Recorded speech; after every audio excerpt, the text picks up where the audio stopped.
ابھی تو شاید تھوڑا سا کم ہو گیا، کچھ قانون کی سختیاں ہیں اور کچھ شاید شعور بھی آ گیا، کوئی دینی شعور بھی لوگوں میں پیدا ہو گیا، تو ورنہ جو ہے مار پیٹ ایک زمانے میں مجھے یاد ہے ایسا گھروں سے مار پیٹ کی آوازیں آتی تھی کہ الامان والحفیظ۔ اور پھر ابھی بھی کوئی یہ نہیں کہ ختم ہو گیا، ابھی بھی جو جتنا جاہل ہوگا وہ اتنا زیادہ بیوی کو مارنے والا ہوگا، جو جتنا جاہل ہوگا وہ بیوی کے ساتھ اتنا برا سلوک کرنے والا ہوگا۔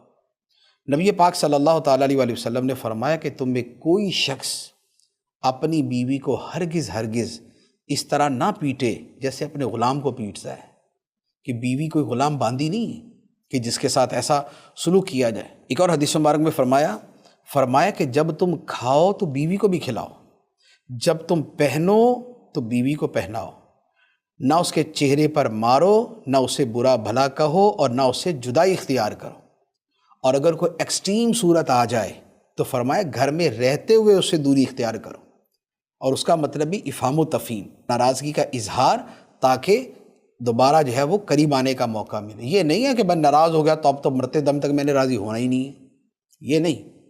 تو فرمایا کہ جو کھاؤ ان کو بھی کھلاؤ۔ اب یہاں پر ایک ایک شے کے اوپر اگر میں کلام کروں تو بڑا تفصیلی کلام ہو سکتا ہے کہ بھائی خود تو اپنے شہر کا کوئی ریسٹورنٹ چھوڑا نہیں کہ جہاں کا کھانا نہ کھایا ہو، ہر ریسٹورنٹ میں جا کے دوستوں کے ساتھ جا کے کھانا کھا لیا، کبھی بیوی کے لیے بھی وہاں سے کھانا لے کے آئے، کبھی بیوی کو بھی وہ والے کھانے کھلائے۔ خود جو ہے سوٹ کے معاملے میں تو چل جاتا ہے کہ جو پہنتے ہیں بیوی کو بھی پہنا ہی دیتے ہیں، لیکن کھانے والا چکر ذرا کم ہی ہوتا ہے۔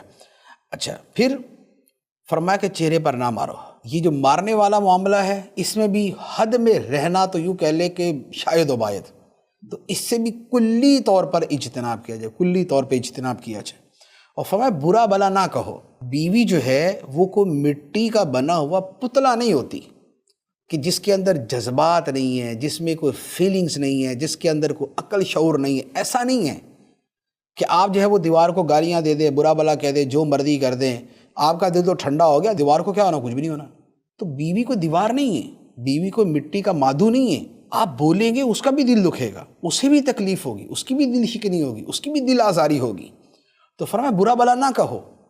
کبھی اس کو اس کے ماں باپ کے نام پہ جلاتے ہیں، کبھی اس کو اس کے خاندان کے نام پہ برا بھلا کہتے ہیں، کبھی اس کو اس کی کسی عادت کی وجہ سے برا کہتے ہیں، کبھی اس کو کسی شکل و صورت کی وجہ سے، کبھی جہیز میں وہ چیزیں نہیں آئیں تو اس کی وجہ سے۔ تو یہ جو اسلوب ہیں کہنے کے، سب حرام حرام حرام اور گناہ کبیرہ ہے۔ کہ تمہارے جہیز کے اندر آئے کیا تھا، فلاں چیز ایسی تھی، فلاں ویسی تھی، فلاں ویسی تھی، تو بھائی جہیز کون سا فرض ہے؟ تم مرد ہو، تم ساری چیزیں دے دیتے، لیکن نہیں۔ تو یہ والا جو طریقہ ہے، تو فرمایا کہ بیوی کو برا بھلا نہ کہو اور اس سے جدائی بھی اختیار نہ کرو، قریب رہو۔ دوری پیدا کر دیتی ہے، اور کبھی ایسی کوئی صورت آئے تو گھر میں رہتے ہوئے دوری اختیار کرو۔ یہ نہیں ہے کہ بیوی کو اٹھایا اور جا کے میکے چھوڑا ہے، چلو جی بس اب جو ہے وہ پورا خاندان آ کے میرے پاؤں پڑے گا، میری منتیں کرے گا، میرے پاؤں پکڑے گا، مجھ سے معافی مانگے گا، تب جا کے میں معاف کروں گا۔ ایسی جاہلانہ سوچ، ایسی غلط باطل سوچ، یہ ہمارا دین نہیں ہے۔ یہ سراسر جہالت ہے، اور یہ زمانہ جاہلیت کی جہالت ہے۔